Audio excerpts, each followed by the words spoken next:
Assalamualaikum warahmatullahi wabarakatuh. Perkenalkan, saya Nur Said Manfaruti, calon guru penggerak Angkatan 6 dari SMP Negeri 2 Kalimalang. Dengan fasilitator Bapak Eko Yudi Susilo dan pengajar praktek Ibu Tri Nugrohowati. Kali ini saya akan menyampaikan aksi nyata modul 1.4 penerapan budaya positif di sekolah. Aksi nyata yang saya lakukan sebagai implementasi modul 1.4 tentang penerapan budaya sekolah meliputi yang pertama adalah membuat kesepakatan kelas, dan yang kedua adalah melakukan pengimbasan budaya positif terhadap guru-guru di SMP Negeri 2 Kalimalang, Kabupaten Purbalingga. Latar belakang. Sekolah sebagai institusi pendidikan harus mampu menciptakan iklim pendidikan yang membiasakan setiap warganya, khususnya murid, untuk melakukan budaya atau kebiasaan positif. Pembiasaan yang dilakukan secara berkesinambungan dan sadar oleh setiap warga sekolah akan menjadi budaya yang mengakar kuat. Semua pihak harus terlibat dalam pembiasaan positif yang akhirnya akan menjadi budaya sekolah. Budaya yang dipegang teguh oleh seluruh warga sekolah akan menjadi kekhasan dari sekolah tersebut. Salah satunya adalah budaya menyambut murid di pagi hari dengan 5S, yaitu senyum, salam, sapa, sopan, dan santun. Budaya tersebut harus terintegrasi dalam seluruh kegiatan sekolah yang akhirnya akan mewujudkan merdeka belajar dan karakter profil pelajar Pancasila. Rencana aksi nyata. Rencana aksi nyata yang saya akan lakukan adalah membuat keyakinan kelas dan yang berpihak kepada murid melalui kesepakatan kelas.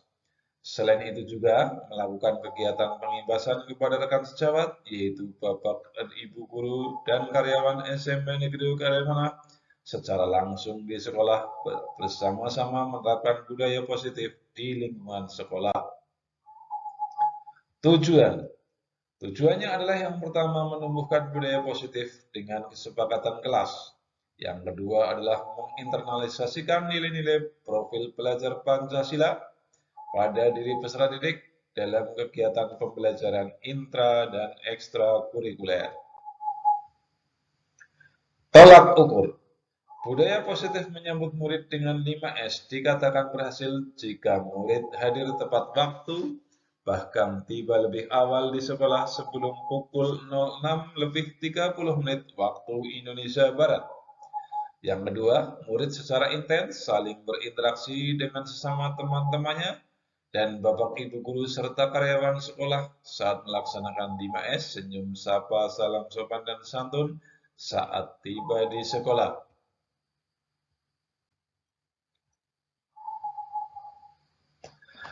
Lini masa tindakan yang saya lakukan. Minggu pertama, membuat kesepakatan dengan murid terkait menyambut murid di pagi hari dengan 5S. Lalu mensosialisasikan kesepakatan tersebut kepada wali kelas dan manajemen sekolah melalui Wakasek Kesiswaan. Membuat jadwal piket penyambutan yang melibatkan guru mata pelajaran, jam pertama, dan murid. Adapun minggu kedua yaitu mulai melaksanakan kegiatan penyambutan murid di pagi hari dengan 5S, senyum, sapa, salam, sopan, dan santun sesuai dengan jadwal piket yang telah disepakati dan disosialisasikan. Minggu ketiga, melakukan kegiatan refleksi terhadap kegiatan yang sudah dilakukan murid. Yang kedua, melakukan refleksi terhadap guru piket, wali kelas, dan manajemen. Serta yang ketiga adalah merencanakan tindak lanjut. Dukungan. Dukungan berupa sumber dan alat yang diperlukan, yaitu yang pertama seluruh warga sekolah, guru, tenaga kependidikan, dan murid. Yang kedua adalah komite sekolah dan juga orang tua murid. Berikut adalah dokumentasi aksi nyata yang saya lakukan di sekolah dalam 5S.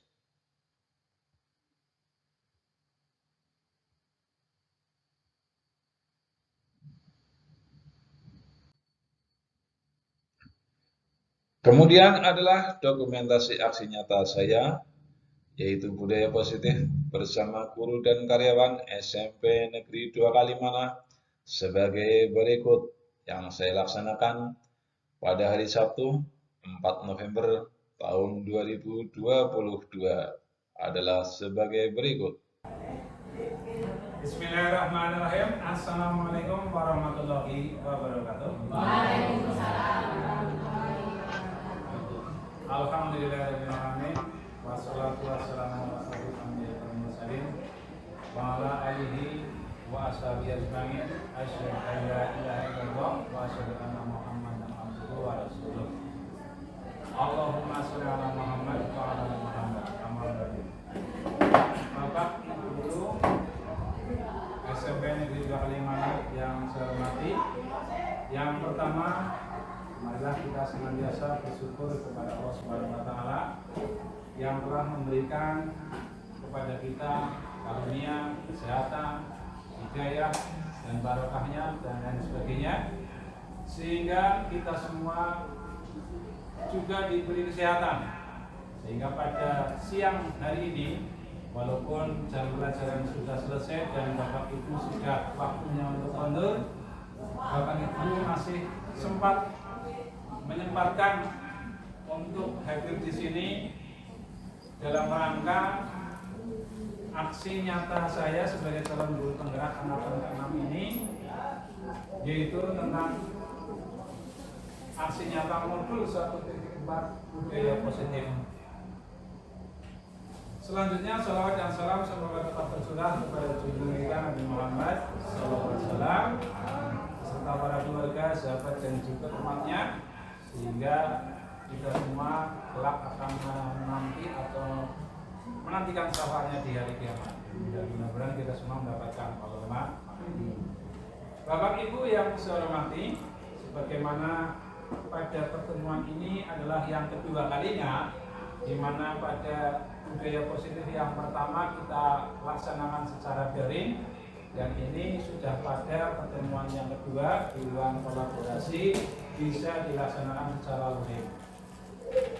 Bapak Ibu yang saya hormati, untuk modul 1.4 aksi nyata saya sebagai calon guru penggerak adalah budaya positif yang ada di SMP Negeri 2 Kalimana, di mana pada alur eksplorasi konsep Bapak Ibu sudah mempelajari semua di file yang sudah saya share di grup. Kami hanya mengingatkan kembali bahwa alur belajar kita adalah dengan alur merdeka. Bapak Ibu masih ingat alur merdeka itu? Apa itu merdeka? Seringkali kita mengucapkan merdeka, kurikulum merdeka, kan? Merdeka itu bebas, ya. Yang artinya di sini bahwa kita menggunakan alur merdeka itu adalah M-nya adalah mulai dari diri, ya. Kemudian merdekanya ME-nya yaitu eksplorasi konsep, di mana dalam tahapan eksplorasi konsep ini Bapak Ibu sudah membaca materi yang saya share di grup Spenduka itu. Kemudian yang alur yang ketiga adalah ruang kolaborasi. Nah, disinilah ruang kolaborasi kita saling berbagi, saling sharing tentang budaya-budaya positif yang ada di sekolah kita. Kemudian yang selanjutnya D, yaitu demonstrasi kontekstual. Setelah nanti kita belajar bersama, Bapak Ibu bisa mendemonstrasikan secara kontekstual bersama anak didik kita, bersama murid-murid kita tentang budaya positif, ya. Kemudian yang selanjutnya adalah koneksi antar materi. Bapak Ibu semua bisa mengoneksikan antar materi yang sudah dieksplorasi konsep kemarin, yang sudah saya share, dan dengan ruang kolaborasi ini. Yang selanjutnya, ya, setelah koneksi antar materi, yaitu tahapan yang terakhir adalah A, aksi nyata. Aksi nyata itu nanti Bapak Ibu akan menerapkan budaya positif bersama murid-murid kita, baik di kelas kita yang kita ajar nanti, dan juga bisa di sekolah kita, ya. Kebiasaan atau kebiasaan positif itu bisa diterapkan di dalam kelas dan juga bisa di lingkungan sekolah kita yang lebih luas. Baiklah Bapak Ibu, kita langsung masuk saja, yaitu apa yang dimaksud dengan teori motivasi perilaku manusia. Setelah kita kemarin belajar mengenai teori kontrol, yang kita akan bersama-sama berdiskusi mengenai teori motivasi perilaku manusia. Di mana teori perilaku manusia di sini menurut Dian Nichols dalam bukunya Restructuring School Discipline menyatakan ada 3 teori motivasi perilaku manusia.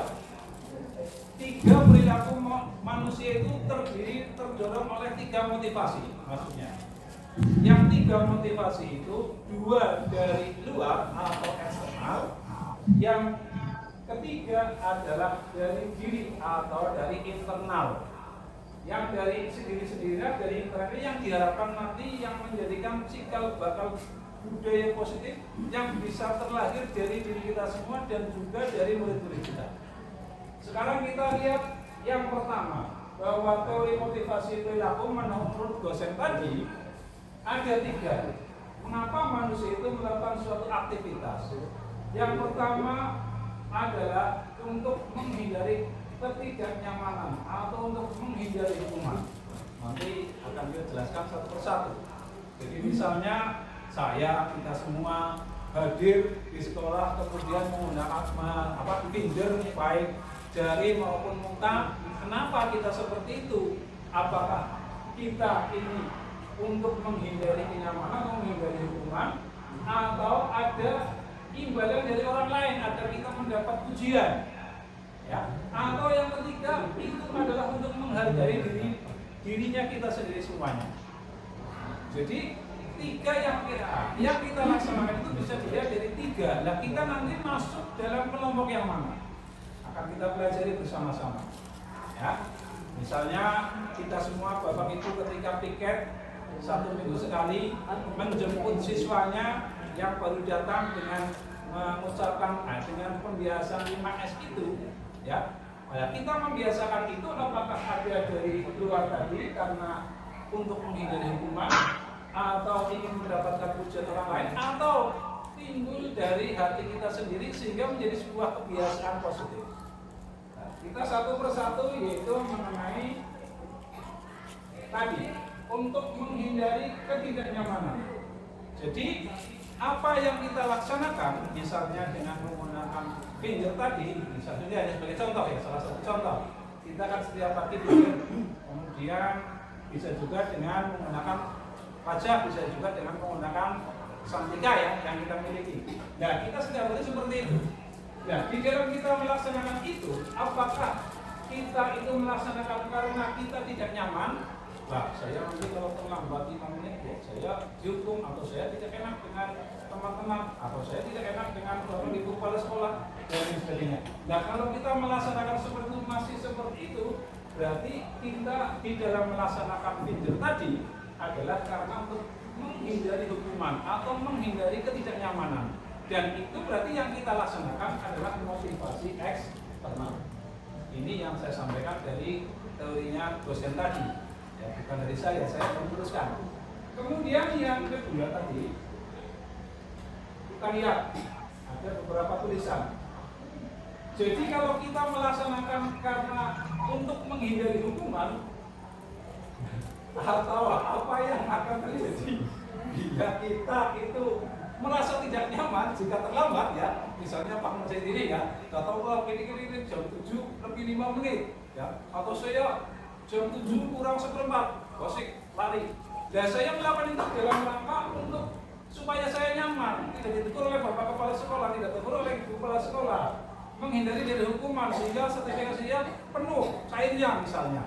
Berarti ini adalah merupakan tingkat yang terendah dari motivasi perilaku kita, Bapak Ibu. Ya, jadi kita kalau melaksanakan seperti itu karena sanksi, ya, takut supaya kita itu sertifikasinya orang cair, dipotong, TPP-nya dan sebagainya, ini apa saja. Berarti ini adalah merupakan tingkat motivasi yang terendah. Ya, mudah-mudahan kita bukan termasuk yang ini. Bukan ya.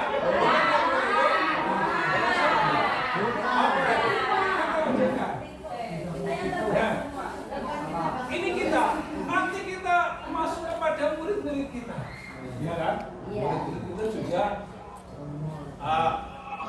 jam 7, ya kan? Jam 7 lebih 5 nanti akan dihukum dijemur di.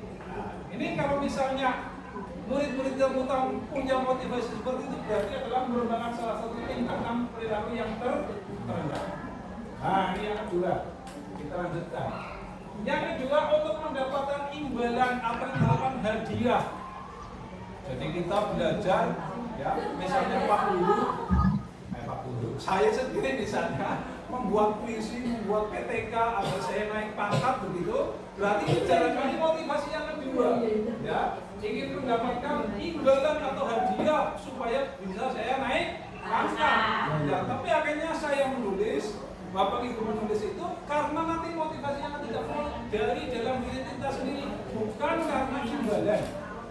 Ya, jadi kalau masih kita mengharapkan imbalan tadi, ya sedikit lebih baik sih di atas tadi yang mendapatkan hukuman satu tingkat di atasnya, ya lumayanlah. Dan orang yang berbeda seperti kita ini atau penghargaan yang lain, dan motivasi ini akan bertanya apa yang saya dapatkan apabila saya tidak melakukan, apabila saya tidak menulis, apabila saya tidak membuat PTK.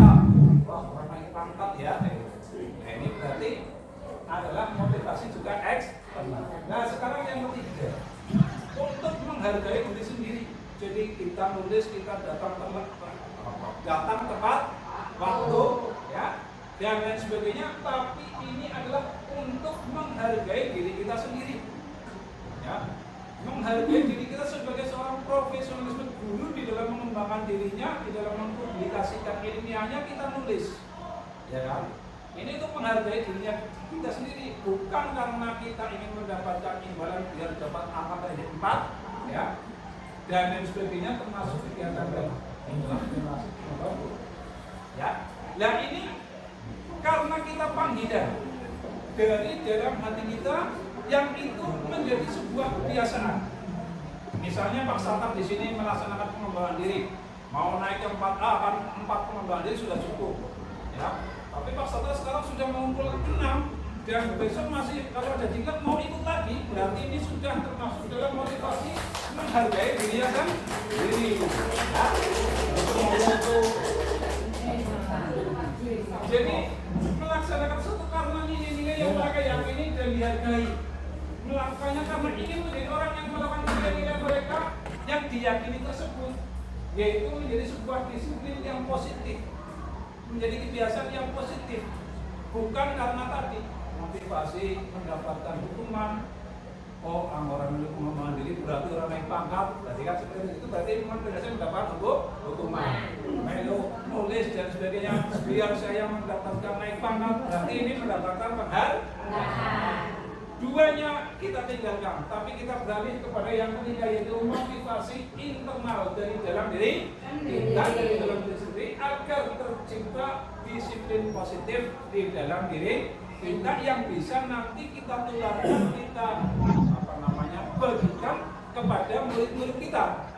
Dan murid-murid kita juga bisa nantinya dengan disiplin positif itu bukan karena takut dihukum push up oleh Pak Haji misalnya karena tidak menggunakan sabuk begitu, ya, atau oleh Bu Siska dikeluarkan karena tidak mengerjakan pekerjaan rumah, bukan seperti itu. Tapi mengerjakan pekerjaan rumah itu adalah merupakan kewajiban, merupakan motivasi dari diri sendiri, ya. Juga begitu mengenakan seragam, menggunakan sepatu hitam, ya, potongan rambut itu bukan karena takut dipotong di sekolah oleh tukang cukur begitu, ya, atau oleh Pak Polsek sendiri misalnya karena rambutnya panjang dipotong begitu, bukan karena seperti itu, tapi karena memang merupakan sebuah konsekuensi yang muncul dari dalam diri seorang murid kita. Oke, begitu ya Bapak Ibu. Kita lanjutkan. Ya. Tadi apabila kita melaksanakan disiplin positif dari dalam diri kita akan lahir disiplin positif, maka tujuan dari disiplin positif adalah menanamkan motivasi yang ketiga bagi para murid kita. Jadi kita menanamkan kepada murid-murid kita itu adalah ini motivasi internal, ya, disiplin positif yang kita tanamkan kepada murid-murid kita, ya. Bagaimana kita menanamkan kepada murid-murid kita itu yang melaksanakan tata tertib itu belajar, ya, datang ke sekolah, berpakaian, ya, pokoknya dari segala macam itu atas dari motivasi internal sehingga nanti akan tercipta disiplin positif, sehingga motivasi yang ketiga itu adalah merupakan yang tertanam pada murid-murid kita ini, ya, menjadi orang yang mereka inginkan dan menghargai dirinya sendiri terhadap nilai-nilai yang mereka percaya, bukan karena takut untuk jalan jongkok di lapangan, begitu, bukan karena takut untuk mendapatkan tamparan, misalnya kalau ada seperti itu, ya, tapi karena adanya nilai-nilai dari mereka, dari murid-murid kita, ya. Maka ketika murid-murid kita memiliki motivasi tersebut, ya, mereka telah memiliki, murid kita telah memiliki motivasi intrinsik atau internal, motivasi dari diri, bukan karena takut karena hukuman dan bukan karena ingin mendapatkan imbalan atau ujian. Ya. Jadi mereka akan tetap berperilaku baik, berlandaskan kepada nilai-nilai kebajikan. Karena mereka ingin menjadi orang yang menjunjung tinggi nilai-nilai yang mereka hargai, menjunjung tinggi nilai-nilai yang kita yakini, nilai-nilai yang muncul dari dalam hati mereka, ya, yang tentunya nanti akan diawali dari sebuah kesepakatan antara murid-murid kita dengan kita di kelas.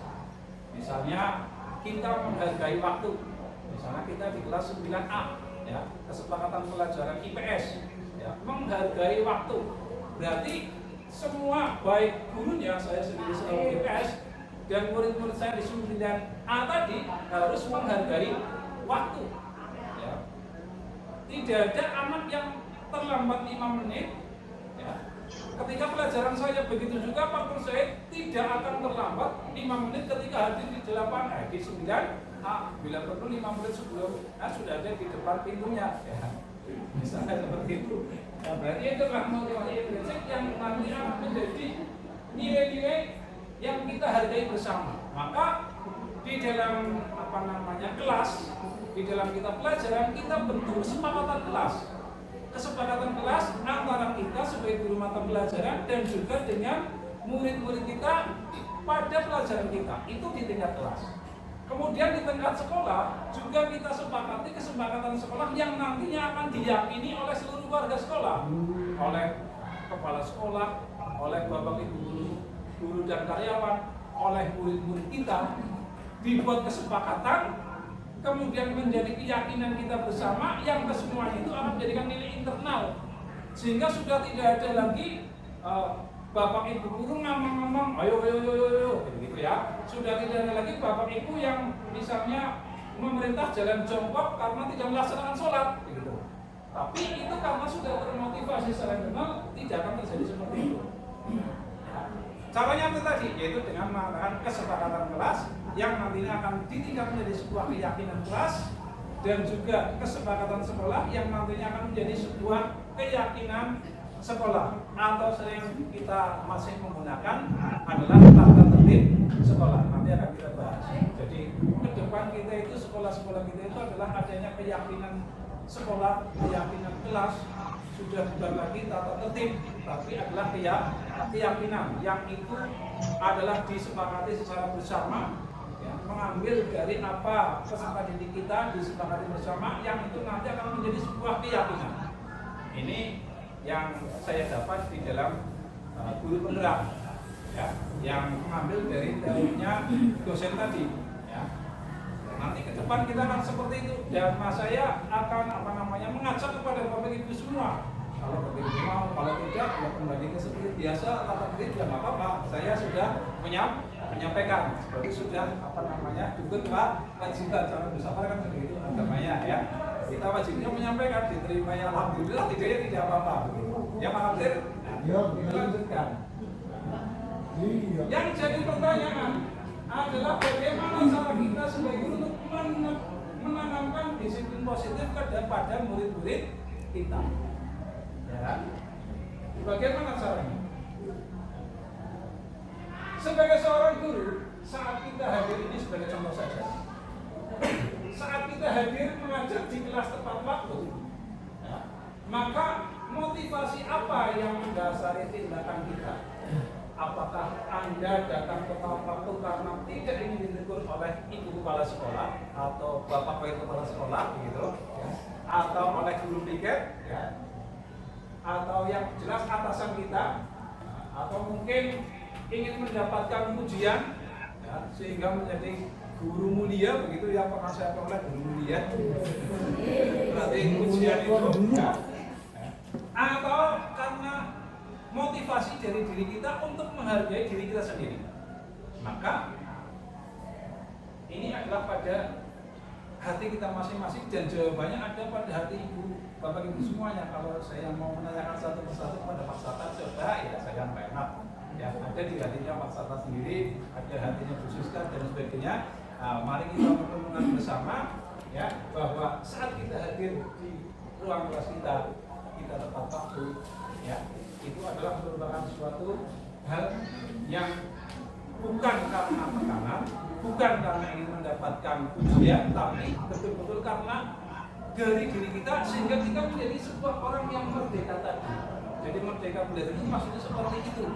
Ya, anak belajar di sini juga bukan karena tekanan, bukan karena ingin mendapatkan pujian dari bapak ibu guru, tapi betul-betul ingin tumbuh dari hati anak didik kita dan juga dari kita semuanya, yang itu semua dari motivasi dari dalam, motivasi dari internal, bukan dari luar atau eksternal, ya. Motivasi yang paling kuat yang kita tanamkan, karena motivasi internal itu akan lama. Kalau motivasi eksternal karena ingin mendapatkan hukuman, biasanya itu sebentar. Coba sih sekarang, misalnya dengan adanya peraturan rambut kulit 321, ya, nanti dalam waktu 1 bulan pasti ada yang melebihi lagi, karena itu didasarkan dari bottom up, dari atas ke bawah, bukan dari aspirasi warga dari sekolah. Tapi kalau misalnya kita sepakati bersama, kita panggil muridnya, perwakilan kelas dan OSIS dan sebagainya, kita gali bagaimana kita tawarkan kalau potongan rambutnya 321, ya, mungkin oh ya saya setuju Pak, mungkin yang lain saya tidak setuju Pak, saya tidak cita-citanya bukan jadi tentara, saya jadi seniman, maka saya tidak suka dengan rambutan pendek itu. Nah, itu adalah kita gali, kita cari motivasi internal itu, sehingga menjadi sebuah kesepakatan yang nanti sudah tidak lagi kita ngawas-ngawas, tapi sudah secara otomatis tumbuh dari murid-murid kita dan juga dari kita semua. Sehingga murid-murid kita itu melaksanakan itu semua karena atas dasar tadi motivasi dari internal, dari dalam diri, bukan dari pengaruh dari luar, bukan karena takut hukuman, bukan karena ingin mendapatkan pujian dan lain sebagainya. Itu hanya sebagai contoh, dan tentunya di sini ada aturan-aturan yang lainnya yang ada di sekolah ini yang nantinya kita buat sebagai sebuah kesepakatan, dan kesepakatan itu kita turunkan menjadi keyakinan yang diyakini oleh seluruh warga sekolah, yang itu menjadi budaya positif di sekolah kita. Nah, kan gitu Bapak Ibu, kita lanjutkan. Jadi bila di sekolah kita tidak ada peraturan yang mengharuskan guru datang tepat waktu, dan tidak ada surat teguran bagi guru yang datang terlambat, dan tidak ada atasan yang menguji Anda apakah Anda akan datang tepat waktu dalam mengajar tersebut, kira-kira bagaimana? Kalau itu kita motivasi dari dalam, pasti tidak akan terlambat. Ya apa tidak Bapak Ibu? Ya, karena itu sudah motivasi dari dalam. Ya, tapi kalau misalnya kita melaksanakan itu, saya nanti dipanggil oleh ibu kepala sekolah kalau hadirnya tidak tepat waktu, ya.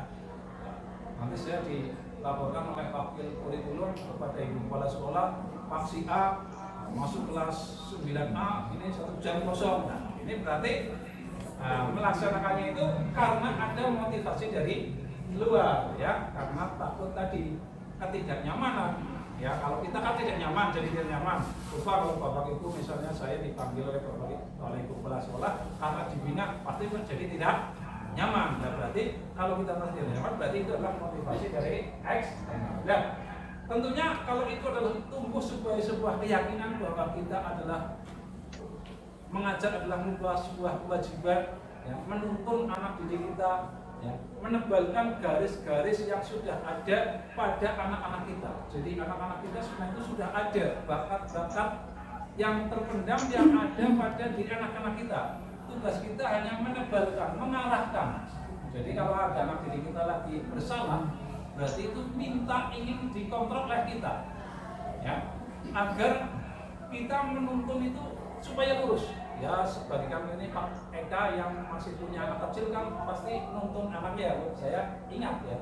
Jadi sudah bangun, dia sudah bangun, kemudian jatuh, pasti kita akan berusaha untuk nuntun lagi, diarahkan. Ya, jangan belok sana, ada motor, lurus kayak gitu. Nah, begitu juga misalnya kita nuntun sepeda latihan anak kita, ini Pak Eka ya, yang anak kita lagi sepeda, jangan menggunakan sepeda yang stangnya dikendalikan oleh kita, ya. Jadi biarkan anak itu sendiri sehingga akan terbiasa. Kalau anak kita naik sepeda itu biasanya pegangannya belakang itu ya. Nanti kanan kiri lurus ya, kita yang mengendalikan, anak tidak kreatif, ya. Jadi biarkan nanti, ya, kita tapi tinggal mengarah.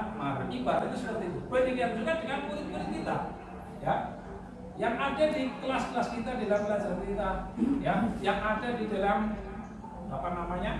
sekolah kita. Misalnya anak kita sudah diberi tugas tidak mengerjakan PR, ya. Jangan dikampung anak kita tidak mengerjakan PR, ya. Kita nanti ada namanya restitusi, ya, restitusi nanti akan kita sampai di situ, ya. Kita arahkan, ya, kenapa anak itu tidak mengerjakan pekerjaan rumah. Kita cari tahu dulu kenapa anak itu tidak menggunakan sepatu hitam semuanya. Barangkali sepatunya nyabrak kayak kali kelawing, barangkali seperti itu, ya. Maka kita cari tahu. Jadi menurut kita dari ketiga jenis motivasi tadi, motivasi yang paling banyak mendasari dalam hidup kita, Bapak Ibu bisa menilai sendiri-sendiri. Ada anak kita yang melaksanakan itu semua karena motivasi internal. Ada anak didik kita yang melakukan itu semua karena motivasi eksternal, mendapatkan takut ketidaknyamanan, takut keangkuhan, ya, karena mendapatkan penghargaan. Tapi harapan kita, murid-murid kita itu adalah melakukan suatu hal adalah karena tadi motivasi internal yang melahirkan jadi budaya positif. Nah, ini ada sebuah kasus. Tolong Bapak Ibu salah satu untuk membacakan, saya kira bisa dibaca, ya. Oke, monggo. Ini karena merdeka ya, silakan Pak Guru.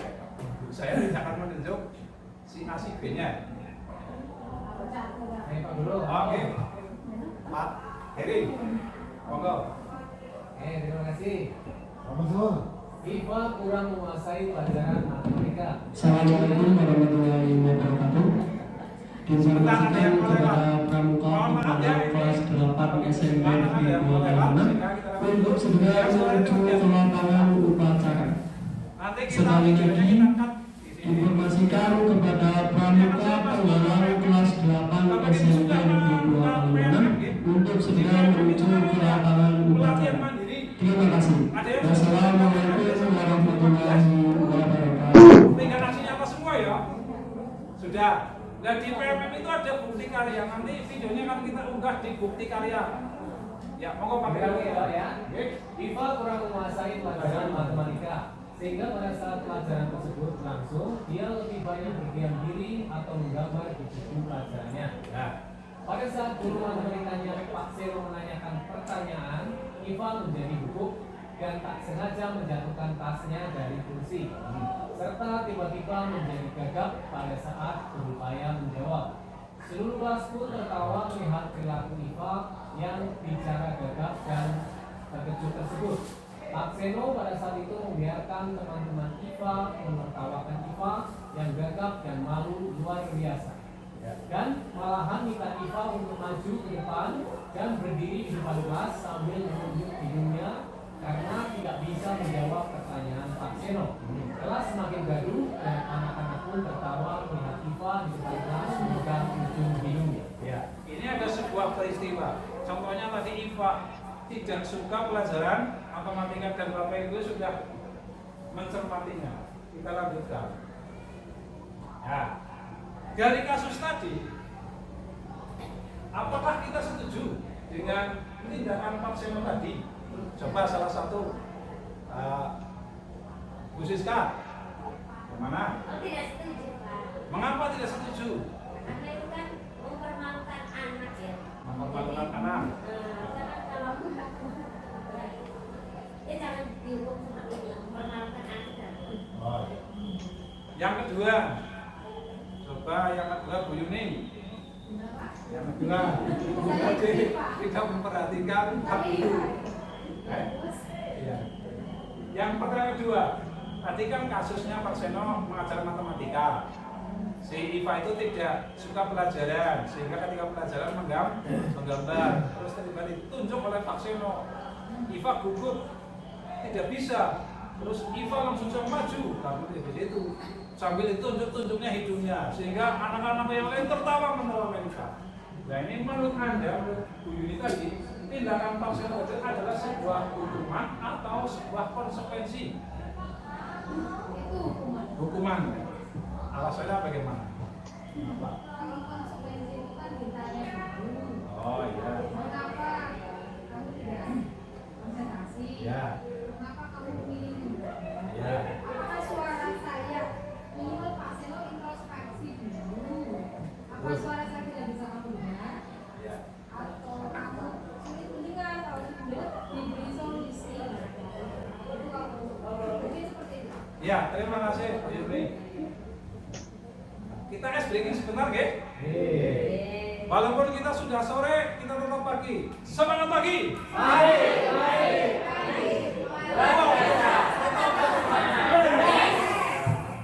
Oke, terima kasih. Jadi yang dilakukan oleh Pak Seno tadi, menurut Bu Yuni tadi adalah sebuah hukuman. Ya. Tadi oleh Bu Siska juga tidak setuju, bahkan membuat malu. Kemudian mengapa? Ya, ditanya dulu kenapa tidak suka, dan juga Pak Seno harus introspeksi. Kenapa mulangnya udah tidak kenal? Berarti mengajarnya belum berdiferensiasi, ya, belum memperhatikan kebutuhan murid, ya. Maka pelajaran matematika bagaimana mengakomodir murid kita yang suka menggambar, bagaimana matematiknya agar, ya tentunya bukan berarti kita harus melayani semuanya, ya sesekali kita memperhatikan pelajaran matematika dengan gambar, karena dengan ruang itu kan gambar. Nah, nanti si IPA itu akan semangatnya terbuka. Berarti sudah bisa dipahami ya oleh Bapak Ibu semua. Kita lanjutkan. Nah ini adalah hukuman, konsekuensi, dan restitusi. Tadi kita semua sudah paham mengenai hukuman dan juga konsekuensi. Yang jadi pertanyaan adalah restitusi ini ya. Apa jadi restitusi? Saya juga belum tahu, nanti kita bahas bersama-sama. Mudah-mudahan waktunya sampai. Jadi dalam menjalankan peraturan atau keyakinan kelas berarti kesepakatan kelas yang kita buat. Biasanya Bapak Ibu di awal semester ya atau di awal tahun pelajaran kan sudah membuat kesepakatan kelas. Jadi sih kesepakatan kelas itu dibuat bisa saja setiap di awal pelajaran, di kegiatan pendahuluan, bisa saja seperti itu. Bisa juga di awal kita semester atau awal tahun pelajaran. Dalam menjalankan peraturan ataupun keyakinan sudah kita sepakati, bila mana ada satu pelanggaran ternyata ya, sesuatu harus terjadi. Untuk itu perlu meninjau ulang tindakan penegakan peraturan yang jadi keyakinan tadi. Misalnya kita sudah menjadikan kesepakatan, menjadikan suatu keyakinan, tapi ternyata kesepakatan keyakinan itu dilanggar, diulang berkali-kali. Maksudnya dilanggar tata tertibnya, tidak diindahkan lah ya. Kalau dilanggar nanti dibusolah. Dilanggar itu tidak ditaati maksudnya. Ditaati tidak berulang kali. Tidak ditaati berulang kali, kan selalu dilanggar terus ya. Maka kita tinjau kembali kesepakatan yang kita buat bersama-sama. Ya. Nah, tindakan terhadap suatu pelanggaran pada umumnya berbentuk hukuman atau konsekuensi. Contohnya tadi tidak mengenakan sabuk, sana keluar tidak usah ikut pelajaran. Ini kan hukuman, ya misalnya. Atau misalnya sholat terus teplak, aduh hukuman yang sangat keras. Gitu. Ini berarti adalah hukuman, bukan konsekuensi. Ya. Nah, dalam materi ini kita akan diperkenalkan mengenai program disiplin positif yang dinamakan dengan restitusi. Restitusi, bukan restitusi ya. Kita lanjut kepada restitusi. Biar nggak tegang, makanya aku serius amat ya gini ya. Terima kasih ya. Restitusi adalah proses menciptakan kondisi bagi murid untuk memperbaiki kesalahan mereka. Kesalahan kita perbaiki. Ya, bukan kita hukum, kita cari tahu sehingga diperbaiki, sehingga mereka bisa kembali kepada kelompok mereka, kembali kepada yang kita sepakati bersama yang menjadi sebuah keyakinan, ya, dengan karakter yang lebih kuat. Jadi kalau kembali ke situ maka akan timbul keyakinan baru, maka karakter yang lebih kuat dibandingkan misalnya kalau tidak menggunakan sapu keluar sampai dari pelajaran, ya, maka ini tidak kuat, bahkan akan menjadi dendam seumur hidup. Ya, sampai kita punya anak pasti kemutan. Kalau saya saja apa yang pernah saya alami kemutan akan sigi.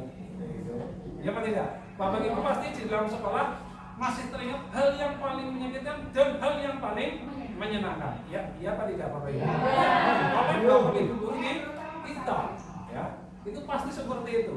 Makanya kalau ada suatu kita kembali kepada restitusi tadi, ya. Karena restitusi merupakan proses kolaboratif, proses kerjasama antara kita dengan murid kita, antara kita dengan siswa, antara kita dengan guru mata pelajaran yang lain, antara kita dengan wali murid. Ya, makanya pembelajaran berdiferensiasi nanti adalah mengatur kebutuhan murid dan itu harus kita kolaborasi. Bukan hanya kolaborasi dengan murid saja, tapi kita harus bisa kolaborasi dengan orang tua. Dan saya yakin di sini sudah banyak yang menjadi kolaborasi dengan orang tua. Contohnya di dalam masing-masing kelas ada grup wali murid yang kelas perwaliannya Pak PK kelas 8D ya. Maka Pak PK punya grup anak kelas 8D dan juga wali murid kelas 8D. Dan itu dibentuk karena motivasi internal kita, karena kebutuhan kita, bukan karena persyaratan PKKS bukan. Itu juga mendukung. Kalau ditanyakan bisa, oh ini buktinya di screenshot ya. Kalau nanti ngomong screenshot SS di SS kamar orang gambar kuning bahasa Indonesia ya kuning ya. Nah itu adalah, kalau itu adalah merupakan sebuah akreditasi untuk PKS, itu adalah sampingan daripada kita, buah daripada kita. Tapi itu adalah merupakan efek dari atas kerja keras kita dari restitusi tersebut.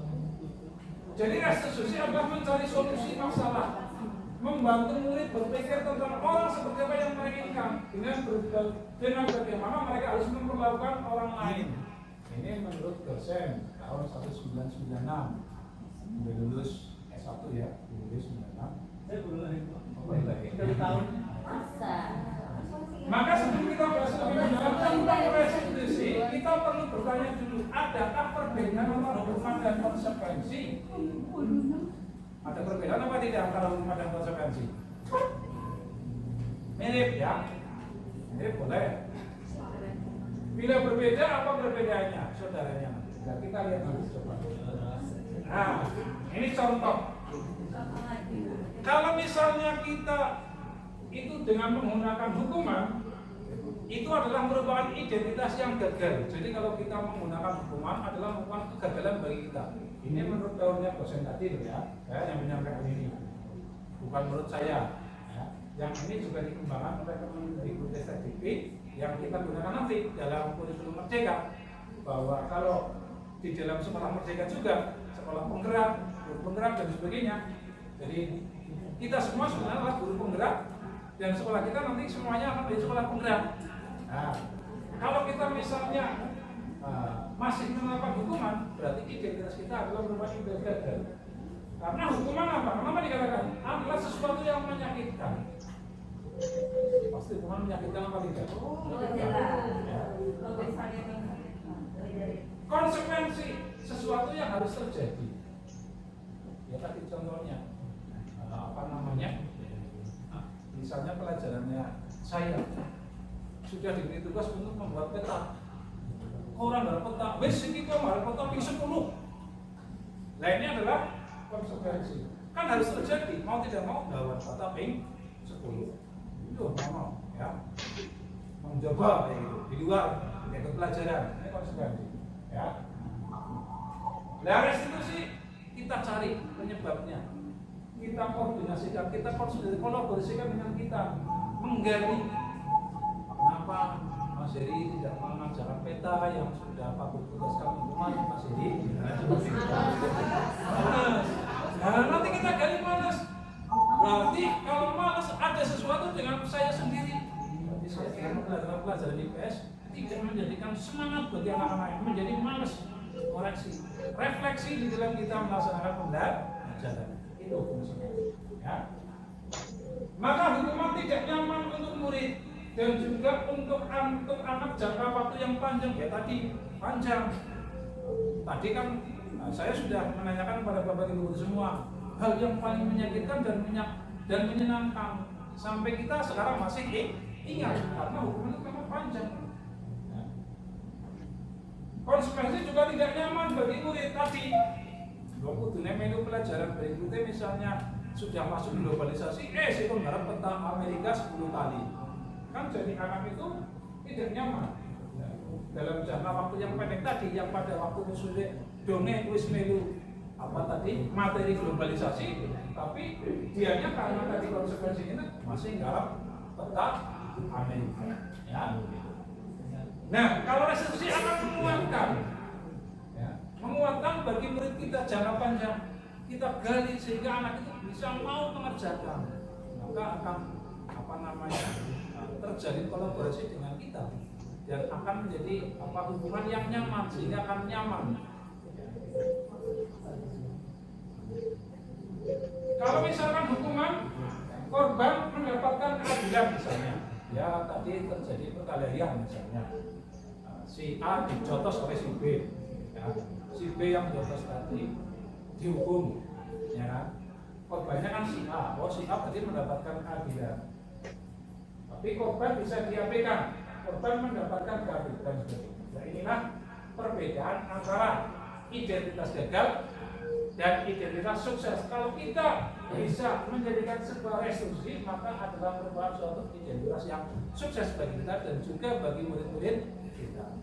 Kenapa saya senang di ruang BK ya karena ini tadi Muhammad ini sampai Budina bosen saya di ruang BK mengganggu lagi mohon maaf ya kayak gitu.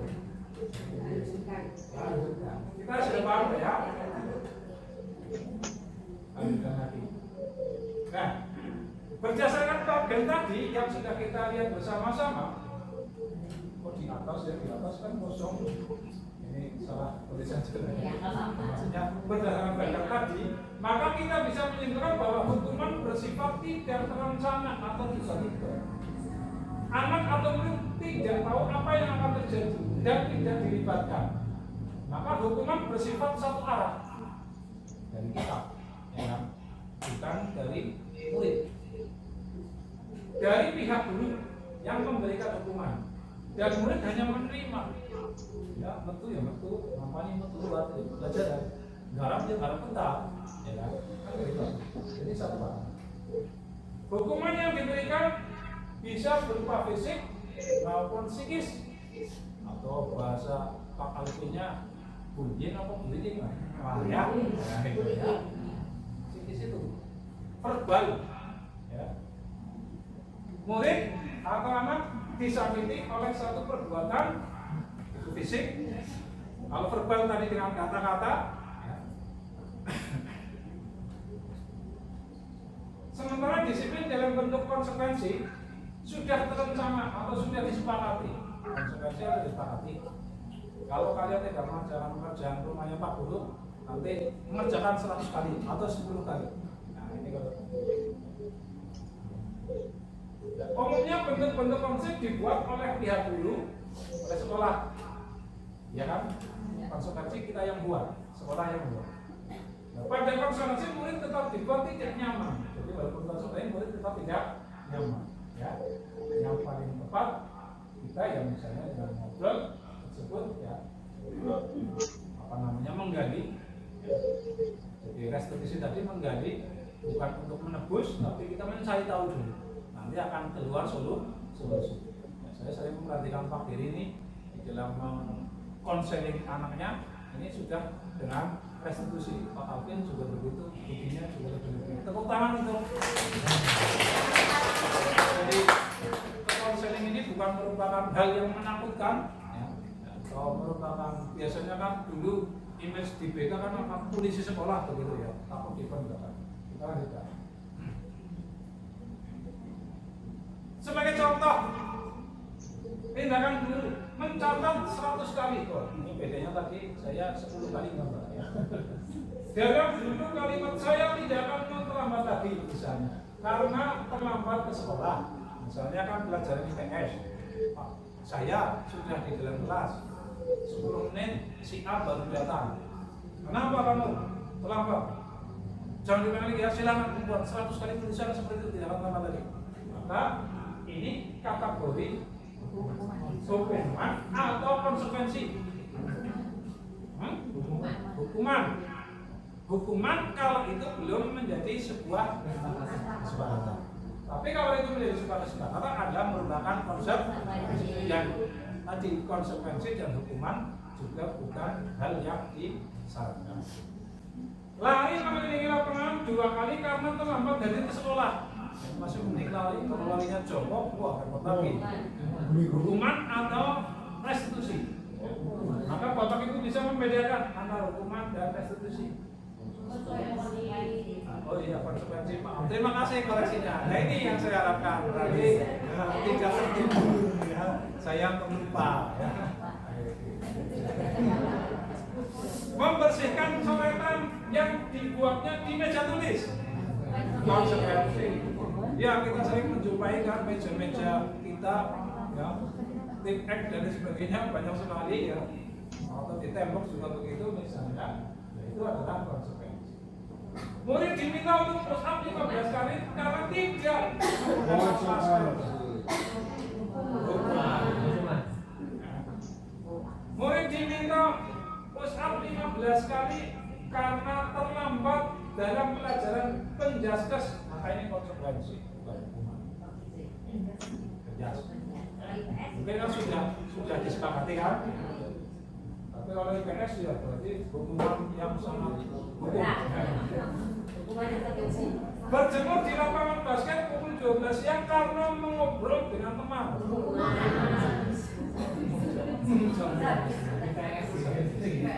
Berjemur sambil mengangkat satu kaki jadi gini.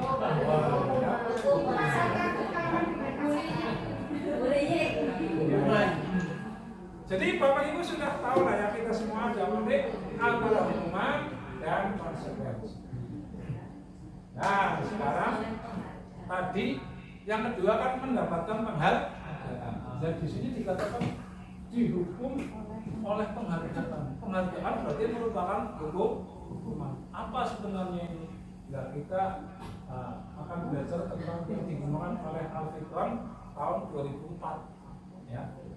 Bahwa saat kita berulang kali menjanjikan hadiah, memberi penghargaan, hadiah kan penghargaan ya, kepada anak-anak ada berperilaku bertanggung jawab ya, anak-anak yang rapi, disiplin, rajin membaca ya, literasinya oke, Pak Guru beri hadiah satu Pak Guru misalnya di depan lapangan upacara, di depan murid-murid teman-teman ya.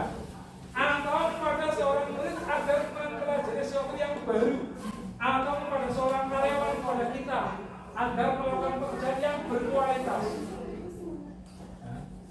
Kita sedang berlangsung, mereka tidak dapat makanya atau mereka tidak akan memilih untuk melakukannya.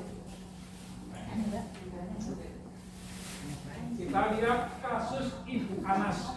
Kalau tadi Pak Giri yang membaca, sekarang saya tawarkan yang ikhlas membacakan tolong kasus Ibu Anas yang mau membacakan.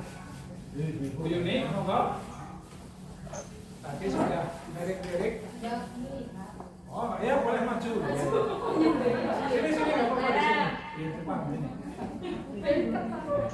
Langsung mata. Baca Ibu Anas di bawah ini dan jawablah pertanyaan-pertanyaan yang diberikan. Ya.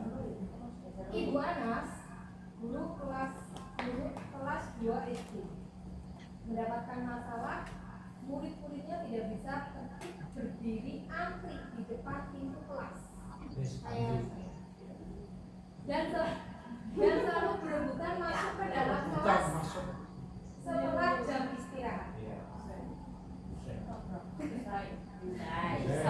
Ini tentunya sangat mengganggu proses pembelajaran, di mana kelas tidak dapat mulai tepat waktu karena ibu anak sibuk menenangkan murid-muridnya untuk waktu.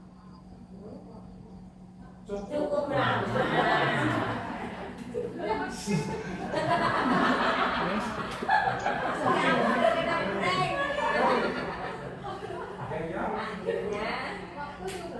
Akhirnya Bu Anas berpikir cepat dan mengandalkan stiker bintang. Setiap murid-muridnya akan masuk kelas usai jam istirahat. Bu Anas akan mengiming-imingi murid-muridnya dengan stiker bintang. Siapa yang dapat berdiri lurus dan berbaris samping antri depan pintu dapat bintang dari Ibu Anas. Sebagian besar murid-muridnya menyambut tantangan tersebut dan langsung berdiri rapi di depan pintu agar mendapatkan stiker bintang. Hal ini terus dilakukan oleh Bu Anas selama beberapa minggu. Karena cukup berhasil membuat murid-muridnya berdiri rapi antri di depan pintu, sampai pada suatu saat Bu Anas sakit dan terpaksa digantikan Pak Heri. Pak Heru tidak mengetahui tentang stiker bintang, dan benar saja pada saat mau masuk ke kelas usai jam istirahat, murid-murid kelas 2 kembali berebutan masuk ke dalam kelas. Apa yang terjadi dan mengapa? Kita lihat. Boleh. Monggo.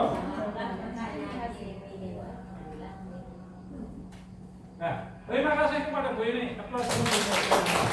Tolong Mas, tangan kameranya masih ready apa tidak? Jangan-jangan tidak ready nanti. Aman. Semuanya kita ulang lagi.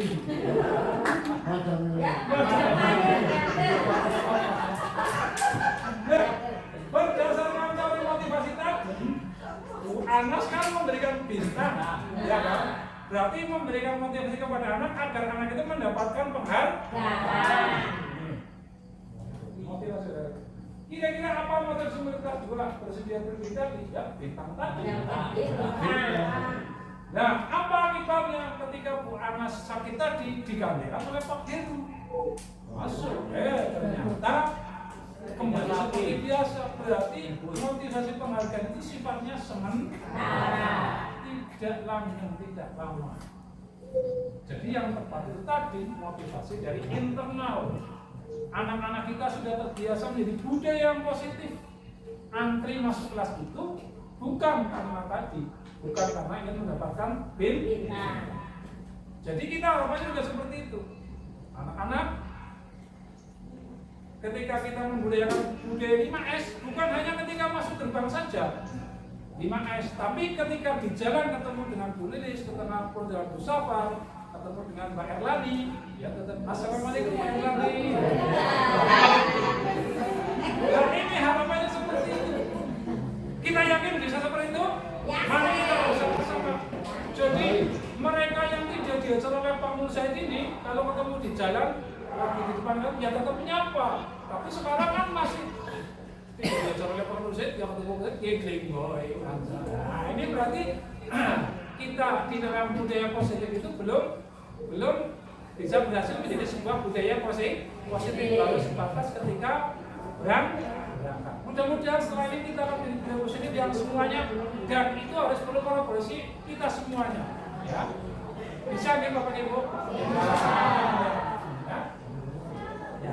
Alfiton tadi ya, menyebutkan bahwa baik penghargaan maupun dukungan adalah cara membuat ekosistem menghancurkan potensi. Ini menurut Alfiton. Jadi baik dukungan atau penghargaan itu sama-sama. Maka tadi di awal kan kita tahu, nah, ini dihukum oleh penghargaan. Ya. Nah, berarti sudah penghargaan. Nah, maka ketika saya mengikuti elaborasi pemahaman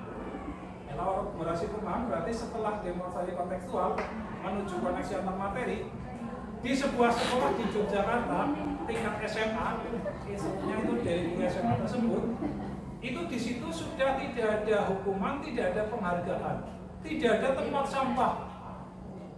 Ya, seperti itu ya, tidak ada tempat sampah. Ya. Jadi ternyata jajan, saya berarti tidak ada kantin, tidak makan. Saya seperti itu. Ya ada kantin, ada makan. Bagaimana? Sampahnya dibawa ke pulang. Iya, dibawa pulang sendiri. Nah ini adalah apa namanya yang dimaksud dengan itu lagi. Jadi sudah tidak ada penghargaan, tidak ada hukuman dan sebagainya. Ternyata bisa berjalan.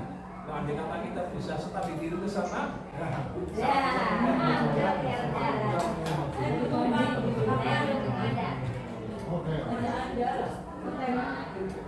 Jadi dengan motivasi internal itu tadi, dengan disiplin positif akan berpengaruh jangka panjang.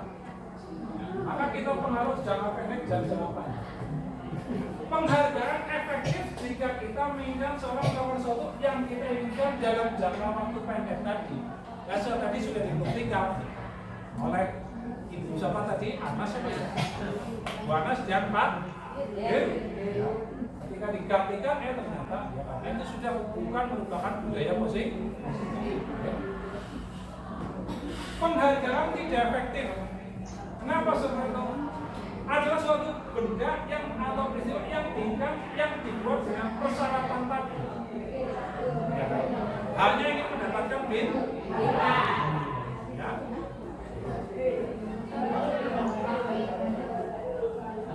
Jika saya mengharapkan suatu penghargaan dan tidak mendapatkannya, kecewa apa tidak? Kecewa. Saya kemarin kecewa ini karena sekolah kita tidak masuk 3 besar sekolah karakter. Jadi saya ini motivasinya penghargaan. Nah, aku sih kayak itu, bonek katanya, Pak Lulu, iya saya pengen juara gitu ya.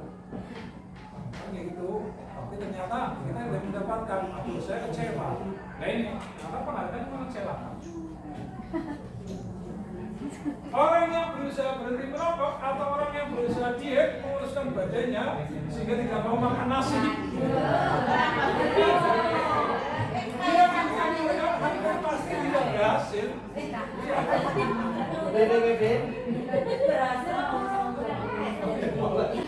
berhasil. Berhenti merokok. Oke, berhenti merokok lain. Kok dia terus ngomong ya dia? Tidak efektif. Penghargaan merusak hubungan. Apa ya penghargaan merusak hubungan? Kita lihat. Ketika seseorang diberi penghargaan, misalnya satu kelas, ya kan satu kelas, yang ranking 1 Mas Amsir misalnya. Ternyata Mas Eka ranking 2. Betapa kecewanya Mas Alvin? Ya apa tidak? Kayak Mas Eka, aduh kenapa saya tidak bawa ini? Terus ada hubungan. Bisa-bisa matanya julid Pak Eka dengan Mas saya dari julid dengan Bu Mening. Wah, Pak saya julid ya. Itu hubungan ya. Jika seorang guru sering melimparkan mereka pada muridnya, besar kemungkinan murid-murid itu konsentrasi hanya untuk menyenangkan gurunya, dan gurunya bombong. Ketika dengan guru yang lain biasa mana? Oh, saya suka dengan makanan, makanan beri penghargaan misalnya, bukan penghasilan yang dalam keseharian. Penghargaan menciptakan persaingan di dalam kelas dan persaingan menciptakan kecemasan. Sepok jantung. Ini orang bisa lagi nurut gitu.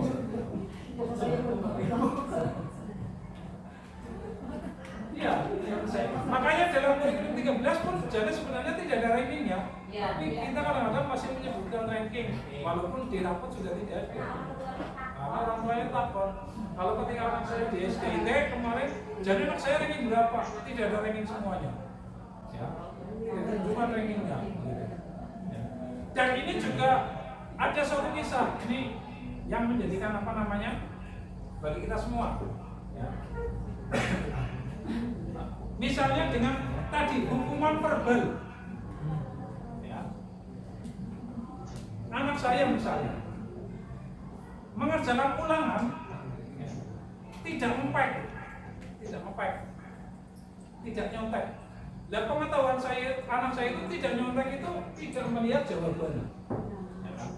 Ternyata bertanya kepada teman sebelahnya, dilaporkan kepada gurunya oleh teman sebelahnya. Itu tadi bertanya, tiba-tiba gurunya datang karena ditinggal, terus pekerjaannya langsung dibuang di tempat sampah.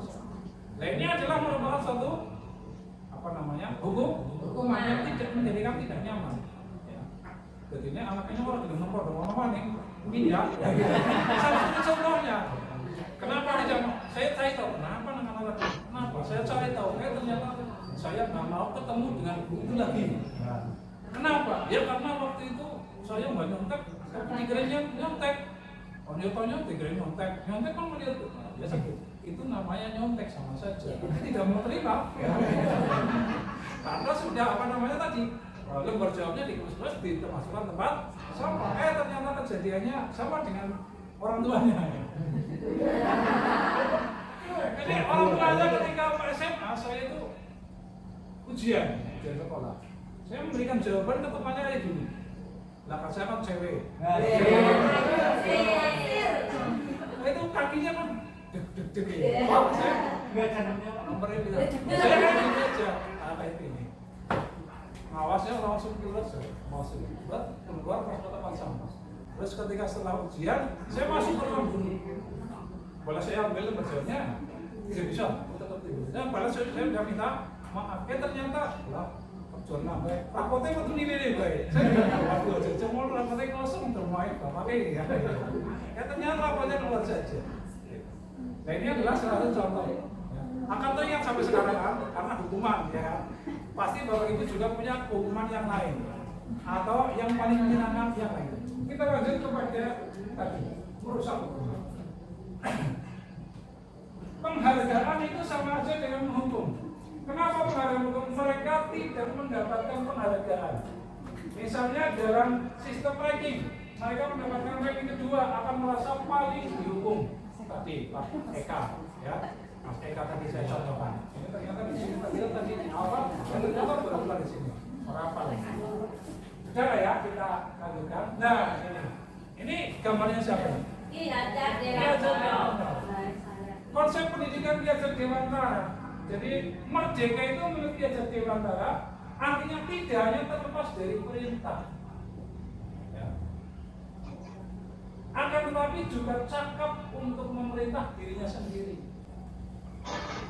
Dirinya sendiri akan tergugah untuk berpakaian rapi, untuk berpenampilan rapi, ya. Itu seperti itu. Ini merdeka untuk diajar jalan. Jadi kalau anak-anak kita masih terkekang dengan aturan-aturan yang kita buat, maka pada anak kita itu belum dikatakan sebagai merdeka, maka belum merdeka, belum merdeka. Kita lanjutkan. Restitusi yang terakhir ya. Apa itu restitusi? Restitusi adalah yang ketika kita penghargaan, hukuman, penghargaan dan restitusi. Ini sudah yang ketiga, restitusi. Bukan Bu Resti ya. Ini ulang restitusi. Restitusi adalah proses menciptakan kondisi bagi murid untuk memperbaiki kesalahan mereka. Jadi kesalahan mereka kita restitusi. Walaupun mungkin ini akan sedikit lama, ya, sehingga mereka bisa kembali kepada kelompok mereka dengan karakter yang lebih kuat. Restitusi merupakan proses kolaboratif tadi, kerjasama yang mengajarkan murid untuk mencari solusi dari masalah tersebut. Jadi merestitusi anak yang menggunakan status berpasangan gitu kan. Foto jejeran berstatus kan restitusi. Ya maksudnya DP itu status anak kita, kita restitusi. Mencari tahu, memberikan solusi-solusi. Nah, dengan manfaatnya saya di ruang mereka, jadi saya tahu restitusi. Oh berarti Pak Guru sudah lagi restitusi. ya kan? Itu kan berarti kan memakan waktu lama kan? Memecahkan masalah, akhirnya terjadi calling down dan kembali kepada kelas. Beda dengan menghukum. Kamu pusat suatu kali, HP-nya saya ambil karena kamu pasang DP. Ini kan hukuman. Nah, ini tadi restitusi. Jadi mencari solusi. Ya. Nah, itu akan menjadi boleh masang status pada saat jam pelajaran juga tidak boleh dan sebagainya. Dan ketika saya membuat kesepakatan kelas, ya, maka saya bijak dalam menggunakan IT. Nah, itu salah satu kesepakatan dan itu diyakini. Maka pada pelajaran kelas walaupun membawa HP, tidak ada yang mencuri gambarnya Pak Guru karena Pak Guru karena di awal saya sudah membuat kesepakatan kalau kalian mengambilnya gambarnya Pak Guru berarti kalian melanggar undang-undang IT dan itu ada sanksinya. Dan makanya itu sebuah menjadi restriksi. Ya. Jadi ini menurut dosen 2004, jadi di mana 2004. Kadang-kadang ini 2004 dihubungkan dengan KHD yang ketika itu tahun berapa KHD di Indonesia belum merdeka. Ternyata pemikiran KHD itu menggambarkan bertahun yang akan datang. Maka pendidikan KHD itu kan mengikuti kodrat alam dan kodrat zaman. Kodrat alam itu yang sejak lahir ada, tugas kita adalah menebalkan, mengarahkan. Kodrat zaman kita jangan tertinggal zaman, tapi kita harus bisa mengikuti zaman dengan memfilter atau menyaring zaman. Ini restitusi. 9 ciri-ciri restitusi. Restitusi bukan untuk menebus kesalahan, namun untuk belajar dari kesalahan. Ya. Jadi tadi dengan restitusi tadi, ya, bukan untuk menebus kesalahan mereka, tapi untuk dijadikan sebagai bahan belajar dari kesalahan itu, memperbaiki hubungan. Baik antara kita dengan murid-murid kita. Tawaran bukan paksaan. Menuntut untuk melihat ke dalam diri. Mencari kebutuhan dasar yang mendasari tindakan. Cara yang paling baik, fokus pada karakter, fokus pada solusi. Mengembalikan murid yang berbuat salah pada kelompoknya. Ini restitusi. Bukan hukuman atau bukan penghargaan. Walaupun mungkin ini adalah menjadi merupakan proses yang panjang. Kalau hukuman kan singkat, ya, pokoknya rata-rata. Tapi ya hukum kalau lebih kalau misalnya melaksanakan itu banyak, berarti kan direstitusi satu persatu. Bisa juga restitusi kelompok. Ya. Kalau di bimbingan konseling tadi restitusi misalnya ada 5 satu-satu bantian, nanti ada secara kelompok. Ya, ini adalah bentuk restitusi. Saya kira itu dari modul 1.4 tentang budaya positif, yaitu 1.4.2.2 mengenai tadi motivasi, hukuman, penghargaan, dan restitusi. Ada suatu pertanyaan, Bapak Ibu? Kalau bisa langsung saya jawab, kalau tidak untuk PR. Saya kira sudah paham semua, ya? Mudah-mudahan kita semua bisa melaksanakan itu semua, baik di dalam kelas kita semua masing-masing, di kelompok mata pelajaran kita masing-masing, dan juga lebih luas lagi di sekolah kita. Terima kasih atas kerjasamanya di Bapak Ibu semua. Mudah-mudahan kita akan selalu dibimbing di dalam melaksanakan tugasnya, mengantar anak bangsa kita menjadi generasi yang sukses, generasi yang tangguh, generasi yang merdeka.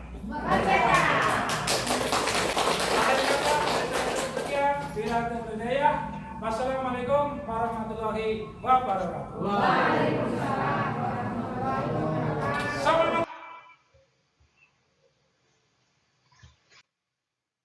Demikian tadi aksi budaya positif saya dalam modul 1.1, yaitu budaya positif yang dilaksanakan di sekolah, yaitu sosialisasi budaya positif kepada rekan sejawat Bapak dan Ibu Guru SMP Negeri 2 Kalemel.